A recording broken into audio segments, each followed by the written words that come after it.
soomaalidu lixdankii markay guulaysatay bal kaalay canabay bay bilaabeen inay ku heesaan waa markii ilaahay gaalka ka kiciyey idan ama 16 juun ama 1 Juulaay ama 18 ama 21 Oktoobar waxay soo maalin lahaayeen oo dhan isku soo dar kibir bay ka qaadeen waxay maalin lahaayeen oo dhan kibir bay ka qaadeen halka ay ahayd haddii ay wax heleen inay ilaahay subxaanahu wa tacaala u mahadnaqaan wuxuu nebigu soo galay maka wuxuu soo galay nebigu isagoo neef geela fuushan oo miqfarkiisii koofiyadiisii dagaalka sita oo cumaamad madow duuban laakiin sideeya ma isagoo le badhbadhaan oo guulaysan oo gaaladii waa jabinay maya wuxuu soo galay nebigu calayhi salaatu wasalaam neefku fuushanaa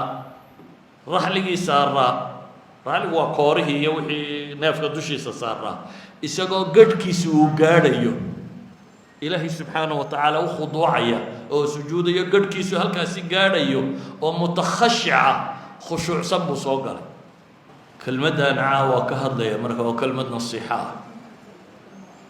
caamada waddanka degan ee muslimiinta ah iyo maamulka iyo madaxda joogtaba u ah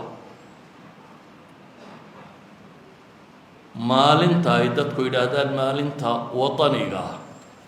alixtifaal biاlyowmi اlwaطani in loo dabaaldego ama la maamuuso maalinta waddanka cid waliba maalin bay sheegataa ay maalmaha kale ka calaamadsatay ama maalin xorriyadeed ha la yidhaahdo ama maalin nicmo kale la helay ha la yidhaahdo wixii la doonaha lagu calaamadiyo maalmaa la calaamadsadaa dabeetana ixtifaal dabaaldeg bay dadku sameeyaan dabaaldegga maalmahaasi ma bannaan yahay diintu ma ku dhawaaqaysaa mise ma bannaana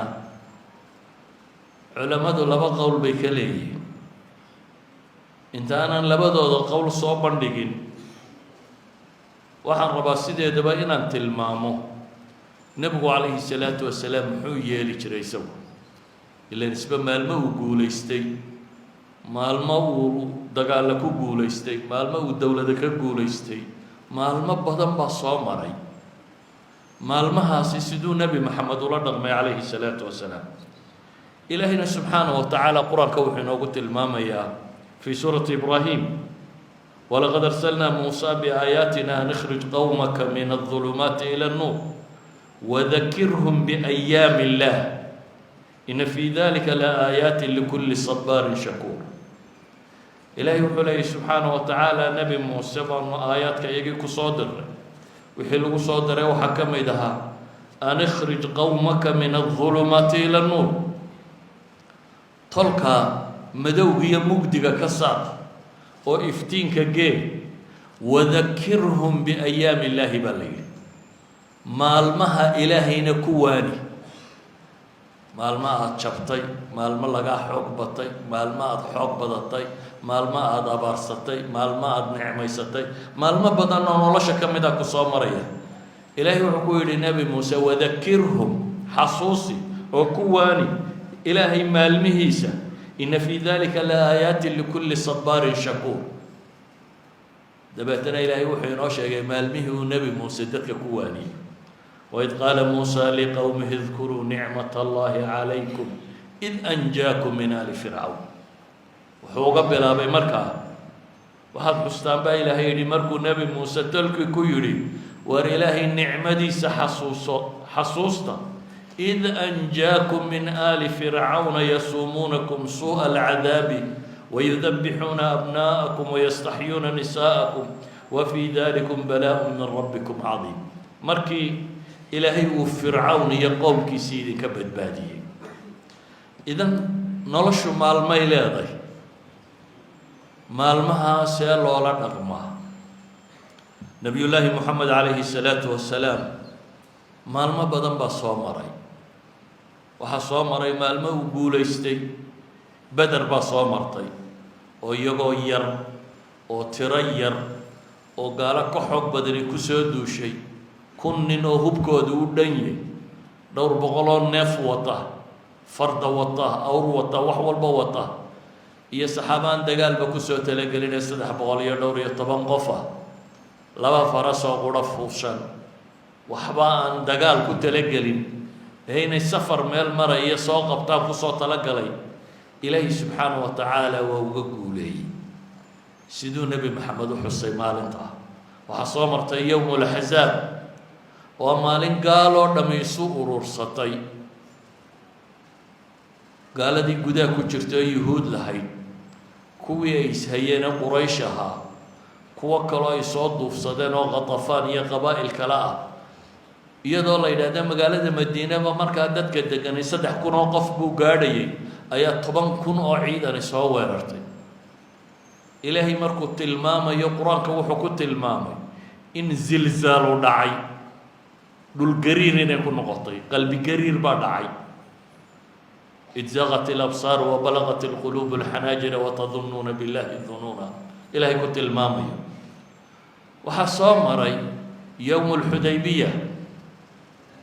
وإلهي سبحانه وتعالى وهي لي وحصامري فتح مكة ومالتي كقوليستين قالت شبيين مالتي قالت يقويني شبيين بيت الله الحرام قبصدين way ka safeeyeen dhowr boqol oo sano oo meesha dhex yaalay oo nabigu calayhi salaatu wasalaam soo galay sida xadiidka bukhaari sheegayo isagoo akhrinaya innaa fataxnaa laka fatxan mubiina liyagfira laka allahu maa taqadama min dembika aayaadkaas ama aayaad min suurati alfatxi ka mid ah isagoo nabigu akhrinaya calayhi salaatu wasalaam waxaa soo maalmoo nabiga soo maray maalinna ciid kamuu dhigan maalinuu xooggiisa iyo muruqiisa muujiyo kama dhiganin maalinuu dadka isugu yeedho u yidhaahdo farxa oo boodbooda kama dhiganin saxaabadii muslimiinta ee ka dambeysay waxay furteen dee dunida maanta muslimku ku nooliyayba intooda badan saxaaba furatay waayo ilaa iyo abu ayuub alansaari dee istaanuu ku aasayay meeshan istanbul la yidhaahdo ku aasayay xaggana ilaa bariga iyagaa furtay xaggana ilaa galbeedka iyagaa furtay labadii dowladood ee dunida ugu xoogga weynaa ayay midna ka takhalluseen gebigeedba midna ururiyeen maalmo waaweyn baa soo maray maalinna maalmaha ka mid ah oo ghazawaadkii macruufee la yaqaanay maalinna may calaamadsanin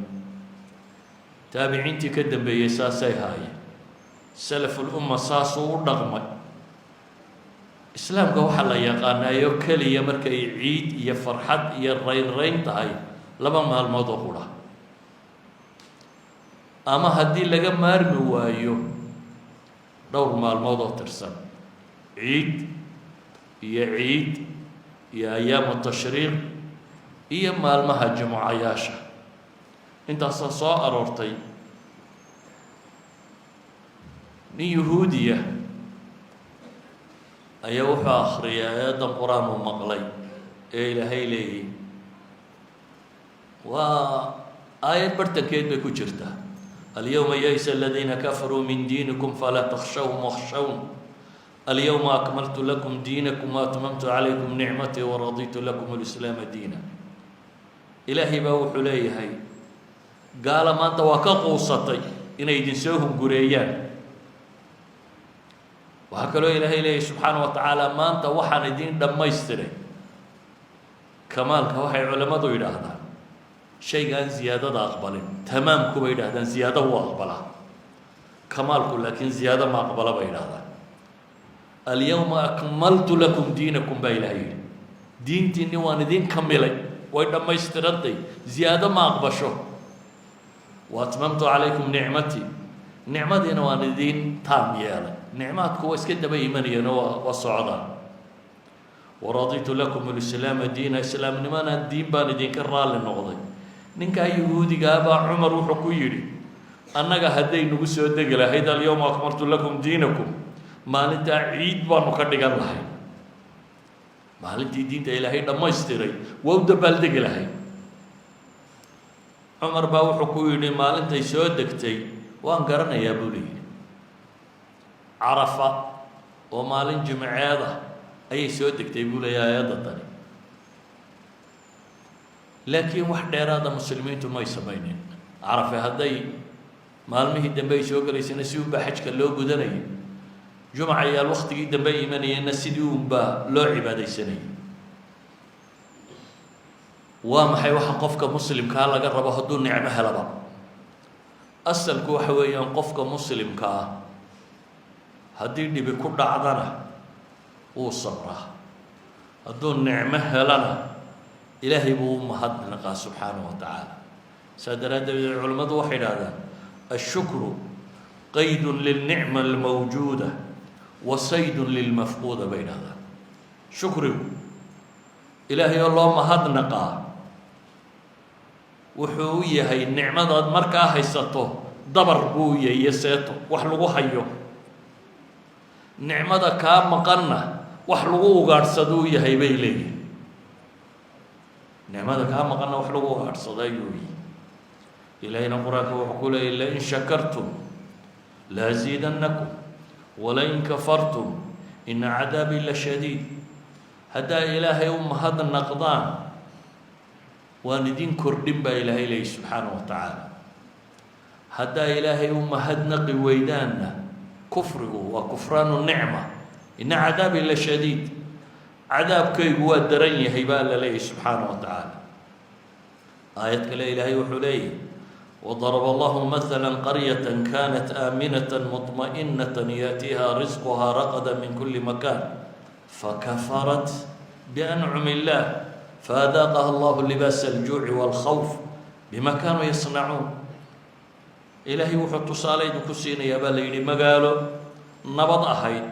وحصل لونيد والرزق قادوا مالك استوى إيمانيي لكن إلهي النعمة دي سيكو كفر دي إلهي النعمة دي سيانكم هدلقين ويد حصل لونيد نعمة هيستي برواقي كجرتي برواقة إني كم هدنقدد يا عسيان بيلتمي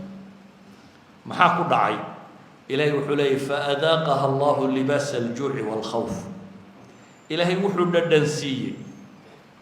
لباس الجوع والخوف قاتشد هدقيدي يا عبسد هدقيدي بلا الدنسية باليدي علماء البلاغة إلى هذا تعبير كانوا حكوا جيرا الله افتراض بدل له والله ما ورد فألبسهم الله لباس الجوع والخوف فأذاق بالغ استعمال هدنا ذوق وحل الدمية الله إلى هذا مشت لباس الجوع والخوف بيالا علماء البلاغة لطائف ترى بدل بيت المامان لكن نقول حنص عناهم إلهي وحلي سبحانه وتعالى كوي إلهي النعمة دي سكا كفريي يكون مهد نقواي أبال كذب هلانو إن هو قاعد يعبسد الله فوقيه والله بشيء خطره والله بدي قريش إلهي وقوم النشاكتي إنه كبد بادي لإلاف قريش إلافهم رحلة الشتاء والصيف فليعبدوا رب هذا البيت الذي أطعمهم من جوع وآمنهم من خوف عبدان بالله إلهي قاجنك قوديي عبسنك النبت قليي لكن هدي أيدتكم عبادة الشكر الله من ويان عكس قاعد عضا وأهل لباس الجوع والخوف ينصروا سيدا أوجد قفك مؤمن كاي هدو قوليستو أما النعمة هلو ما كبره ما يسوينيو موقعي صدقك ما تصوي ما يرهد بل انت حق يقول لك يا أرك لكن عكس كذا وإصدل دقاه إلهي بو عابدا ومهد نقاه دتكو عافية ولذلك بين علماء واحد شكر النعم مرك الله يقول تاريخ النبي عليه الصلاة والسلام صدح ذا الشيء كم غنيا والعبادة هي التواضع هي العفو باكم مغضب إليه إلهي قوبه ونبي قوليستي قوشي وقوينيك مركي إلهي وكور رمي وحليلي نبي محمد شقد الله صدر إنه دتك الدين تجارسيو قال هذا سكر عيابه إلهي وحولي إذا جاء نصر الله والفتح ورأيت الناس يدخلون في دين الله هدي إلهي قوشي سكوت ما دبا ليلي فرشديس وتقولي سته وقال لك قولي ستين والنعمة ستين محي السماء بالليل وأدركت با إلهي لدتكو دين تكوح كوح سوق لي مركي هوري دين توحل لو سوق لي قف قف وقت جاي وعديدي وصار مسلمين تا قف لقنعية وبسوق لي لكن مركي راية الإسلام كورن قطي إسلام كوليستي قريش للشبيي قال هذا يودر لقى أتكاذي قبائل كي عربان مركا قبيل يه وفدي بيقول يمنيه دين توحي وسوق لي مركا جروب ولما يجو كوحة إلهي وحول هدات صدا أركته إلهي قوشي سي نسر جيسا هدات هشو وأدركت دتكو دين تكوح كوح سوق لي ما حيس ما باليري ما بدبرات نقاد بالقويري سومالي دو لحد كمر كيقول يستي بل كهلا يعانى بي بلا بي أنا كوها صار وأمرك إلهي قال ككعيه إذن أما لحيلاتن جون ده أما كوتش ولا ده أما سيدات يتبر ده أما كوبي لاتن أكتوبر وحي سو مالين لهاين ودن اسكو صدر كبير بيك قاضي حي مالين لهاين ودن كبير بيك قاضي هل كاي هيد هدية أي وحلان إن إلهي سبحانه وتعالى ومحد مقام هدي دي بهيستي أي كعدي سيئو دريميين إن إلهي ومحد مقام إلهي النبي محمد حكولي عليه الصلاة والسلام مركز قوليسته قال هذا أتشبسه يا دركت دتكو الدين تكوح كوح سوق لي ما حيسمى بالي فصبح بحمد ربك واستغفره إنه كان توابا إلهي تصبيح صبا إلهي أديكو كل هيا إلهي مهد نقيس يا حمد قيس سبحان الله وبحمده أديكو تصبيح صب أديكو كمر يو كل هيا إلهي سبحانه وتعالى حمده يا مهد نقي واستغفره إنه كان توابا ولبا إلهي وحو الراعي إلهي ندم بالداف ويديسو ومحال لو دلني بني آدم كون مهما وحفي عن سمايو ماله سلوكو كم وغضم لقم هو يفعاش بني آدم صادر هذا يدو قولة الماميو أيا إلهي وحولي إلهي ندم بداف ويديسو تصبيح سنة إلهي نوم هدنا سبحانه وتعالى ولذلك ما لنتي فتح مكة يدعي شيء وهلا هذا النبي عليه الصلاة والسلام حديث إمام حاكم ورينيو أو تصحيحين يا إمام الذهبي في تاريخه وكو تصحيحين أيوم وهيدا أن دخل رسول الله صلى الله عليه وآله وسلم يوم الفتح وذقنه على رحله متخشعا وحو النبي صوق لي مكة وحو صوق لي النبي يسوق نيف جيلا فوشن ومغفر كيسي كوفية ديسي دقال كسيتا وعمامد مدو دوبا لكن سيدية ما يسوق له بدبران نو قوليسن نو قال دي واجبيني ما يا وحصوق على النبي عليه الصلاة والسلام نيف كفوشنا رحلي سارة رحلي وقاره يوحي نيف كدوشي سارة يسوق قد كيسو قاديو إلهي سبحانه وتعالى وخضوعية أو سجودية قد كيسو هالكاسي قاديو ومتخشعة خشوع سبو صوغل يسوق إلهي وما هدنقيو ويندي سدريمية أي النبي محمد عليه الصلاة والسلام مكا صوغل ولذلك أي علماء واحد تلماما قفك مؤمن كي هدو قوليستو ما كبروه عدة كبرتاه كلا إن الإنسان لا يطغى أن رآه استغنى با إلهي تلمام إن إلى ربك رجعا بنادم كو هدو ديق طومه كبر بوك قاضا وبن آدم كان مؤمن كدبطاهي ديق طومك هي النعمة كبر بوك قاضا سيدا أوجد نبي عليه الصلاة والسلام إسقى صورة داس قرآن عبد الله بن مغفل حديث البخاري رأيت رسول الله صلى الله عليه وسلم يقرأ وهو على ناقتي أو جملي وهي تصير به وهو يقرأ سورة الفتح أو من سورة الفتح قراءة لينة يقرأ وهو يرجع ترجيع سقو سمينية. أيها الأحبة، maalmaha guushu haddiiba ay guul noqoto waxyaabaha ay dareemaysaa maaha maalmo la kibro. walidaalika nabigu calayhi salaatu wasalaam madiine markuu galay ayuu wuxuu arkay yahuudoo sooman, xadiiska saxiixeyn ku yaalla. markaasuu yidhi war maa maxay soonkana maanta soomantii? waxay idhaahdeen maalintani waa caashuura. ما هذا اليوم الذي تصومونه أيها النبي ويدي؟ قالوا هذا يوم عظيم بينه مال تنوى مال آدوي أوايو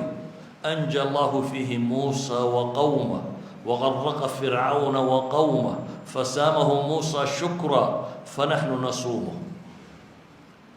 وهلين مال تطني ومال إلهي فرعون شبيي نكي لها أنا ربكم ولا على يدك قميسني gumaysiga fircoon. waxaynu odhan karnaa malaa taariikhda inta la hayo waa nin kibre malaa ninkii u kibir badnaa. nin intuu khalqiga is hortaago yidhahda rabbigiin baan ahay. khalqiga daaye kuwa madaxdee kusoo dhadhow wasiirada iyo xaashiyada iyo haamaan iyo gruubka kan ayuu wuxuu lahaa maa calimtu lakum min ilaahin hayri, ilaahaan aniga ahayn idiinma ogi. kaba kaale caamada iyo dadweynaha kuwii agtiisa joogay buu wuxuu leeyahay maa calimtu lakum min ilaahin hayri. ninkii sidaa u kibray, ninkii dadka ku xukumay inaanay caruur wixii wiil ay dhalaan in la laayo, dumarkana in shaqaalo laga dhigoo la addoonsado, weliba aan mar qura xukumina 2 jeer xukumay. 2 jeer buu xukumkaa gaadhay. ayaa nebi muuse ilaahay yidhi adiga iyo inta ku raacsani guureeya ka baxa. waa kii badda la isku soo gaadhay dhinaceeda. waa kuwii yahuudi tiri waa layna soo gaadhay uu yidhi kallaa ina maciya rabbi sayahdiin, aniga ilaahay baa macayga oo i hanuunin, ilaahay baa ii jid bixin. waa loo jid bixiyey. ilaahay subxaanahu wa tacaala qaanuunka fiisigiska isagaa dhigay, therefore ilaahay ma xukumo kaas, innagaa ina xukumaa oo aan ka tallaabsan karin. waxaa la yidhi ushaada badda ku dhufo. ul buu bad ku dhuftay, dabeetana 2 buuroodoo waaweyn bay noqdeen. waddadii 2 buurood u dhaxaysay ilaahay wuxuu ku tilmaamay inuu yahay ariiqan yabasa, jid engegan, xataa dhooba maaha. meesha hadday biyo ka faydmaan waxaa sida caadiga ay ahaan lahayd dee meel qoyan oo dhooba leh. ilaahay wuxuu leeyahy waxaan uga bixiyey waddo boodhku ka kacay, waddo engegan. tii bay ka baxeen. dabeetana fircoon iyo kooxdiisiina kibirku markuu kaa bato, bini aadamku hadduu aada u kibro caqligu uu ka tagaa. waar meeshu waa baddaa nimankaa loo jeexay iskaga joogisma odhane kibirku uu isku soo qaado. nin kibre haddaad aragta caqligu wuu ka tagaa. fircoon kibirkiisu wuxuu keenay inuu yidhaahdo anna maan maro. wuu soo jiiday. dabeetana ilaahay wuu ku awday, baddaa la raaciyey. haddana ilaahay wuxuu ballan qaaday qoloftiisa in ilaahay reebayo si uu dadka dambe waxay ku waana qaataan uu noqdo. qoloftii fircoon hadday taallaa bay culimmadu leeyihin. hadday taallaa qoloftii fircoon ilaahay baa kaydiyey si kuwa dambe ay ugu waana qaataan, ay u arkaan kibirku halkuu ku dambeeyo. yahuudi markaa waxay leedahay maalinta tani waa maalin weyn, waa maalintii ilaahay nebi muuse badbaadiyey, fircoonna halaagay. dabeetana nebi muuse maalintaa xuskeedii wuxuu ka dhigay inuu soomo. ilaahay uu mahadnaqo rabbigii badbaadiyey ee fircoon iyo qoomkiisiina halaagay inuu soomo. annaguna waa soomaynaa buu yidhi nebigu calayhi salaatu wasalaam. markaa wuxuu ku yidhi nimankii yahuudeed fanaxnu axaqu wa wlaa bimuusa minkum fasaamahu rasuulu llahi sala allahu calayh waalihi wasalam wa amara bisiyaamihi. maalintan cashuura aynu soonnaa waa mahadnaq ilaahay loo mahadnaqayo inuu fircoonna halaagay, nebi muusena uu badbaadiyey. nebiyullaahi moxamed calayhi salaatu wasalaam isniintuu soomi jiray. markaasaa la weydiiyey maalinta isniinta maxaad u soontaa daaka yowmun wulidtu fiihi wa yowmun bucithtu aw unzila calaya fiihi xadiidkii imaamu muslim maxaad u soontaa baa la yidhi maalinta isniinto wuxuu nebigu yidhi maalintaasi waa maalintii aan dhashay waana maalintii waxyigu igu soo degay dabeetana nebigu wuu soomay waxa sunnaa inana inaynu soonno inagoo ilaahay uga mahadnaqayna inuu diinta inoo soo dejiyo nebi maxamedku soo dejiyey inaynu soonno isniinta ayaa sunnada ah ayuha alaxiba nebi moxamed calayhi salaatu wasalaam ciddaysayeenee gaalada ahaa markuu ka guulaystay ma qaylin barhbadhaadhnayna ma qaadin waxbana ma qaadine wuxuu yidhi maa tarawna annii faacilun bikum xadiidka imaam ilbayhaqi warinaya maxaa u malaynaysaan inaan idinku samayn doono nimankii xoolahoodii muslimiinta qaatay ee toorjargareeyey ee waddanka ka saaray ee haddana aan intaa kaga hadhine ka daba tegey ee intaasoo goor madiine ku duulay beder uxud axzaab waxaasoo dhami duullimaado reer madiine lagu qaadayaba ee waxaasoo colaad iyo dagaala la galay oo imise colaad iyo dagaalkaa kula jiray waxay kula jireen xawaaley 21 sannadood wax ku dhadhow haddii laga reebo 2 sannadood ee sulxu xudaybiyana 19 sannadood bay dagaal ku hayeen iyagoo intaas 19 sannadood nebi maxamed la dagaalamayay ayuu yidhi markuu ka xoog batay maxaa u malaynaysaa inaan idinku samayn doono waxay idhahdeen akhun kariim wabnu akhun kariim walaal fiican iyo in adeer wanaagsan un baanu kuu filaynaa nebigu calayhi salaatu wasalaam wuxuu ku yidhi aquulu kamaa qaala akhi yuusuf nebi yuusuf wixii uu walaaladii ku yidhi baan idin leeyahay qaala laa tasriba calaykum alyowm yakfir allahu lakum wahuwa arxamu araaximiin canaanimaanta ma jirto ilaahay dembigiinna ha dhaafo oo ha idiin naxariisto isagaa naxariis badane idhabuu fa antum اطulaqaa xadiidka imaamu bayhaqi baa wariya sheekh ilalbaanina xasan buu ku tilmaamaya ayuha alaxiba maalmaha nicmada la helaa maaha maalmo faan diin ahaan maaha maalmo la faano goormaa qofka muslimkaa faamku u bannaan yahay waxay yidhaahdaan marka gaalada la yshayo goobaha dagaalka ee jihaadka marka lagu jiro iyo gaalada marka la yshayo ayuu faamka iyo xoogga in la muujiyaa bannaantay bay culimmadu yidhaahdaan markuu nebigu maka soo galay cumratulqadaa ee qurayshi ay maka ku soo ururtay oo ay dhanisa soo taageen dawaafka muslimiinta ay daawanayaan ay leeyihin madiine iyo waa niman qaxooti ka yimi oo feedhuhu say usoo wada baxeen aan aragno nebigu wuxuu ku yidhi marka shawdka xaggaa maraysaan gucleeya iyaan dacfiba idinka muuqanin weliba inaga guclayna marka intaan qayb ka mid ah marka la marayo xagga kale markaa maraysaana iska lugeeya baa la yidhi yaa guclada la tusayey qurayshi inaanay moodin in la liito in xooggooda gaalada la tuso waxa uu nabigu sameeyey calayhi salaatu wasalaam xadiidka dheer a'imo badani soo warinayaan tabraani fi lkabiir bayhaqi ibnu isxaaq fii siiratihi culamo badan ay soo aroorinayaan sheekh albaani saxiixa ku tilmaamaya abu daawud qaybo ka mida soo aroorinaya waa xadiidkii sheegayay markii uu nebigu fatxu maka iyadoo ramadaana ayuu ka soo baxay magaalada madiina dhexduu soo maray calaa kulli xaal meel maka u dhow markuu marayay ayaa abu sufyaan oo markaasi dee 21 sannadood baa nebiga ka soo horjeeday ayaa soo baxay isagoo bal daliica ah isagoo eegaya bal sida wax u jiraan dabeetana waxaa qabtay waxaa la kulmay alcabaas ibn cabdilmuطalib abu sufyaan iyo nin kaloo wada hadlaya buu ku soo baxay alcabaas ibn cabdilmuطalib cabaas baa markaa la hadlay kadib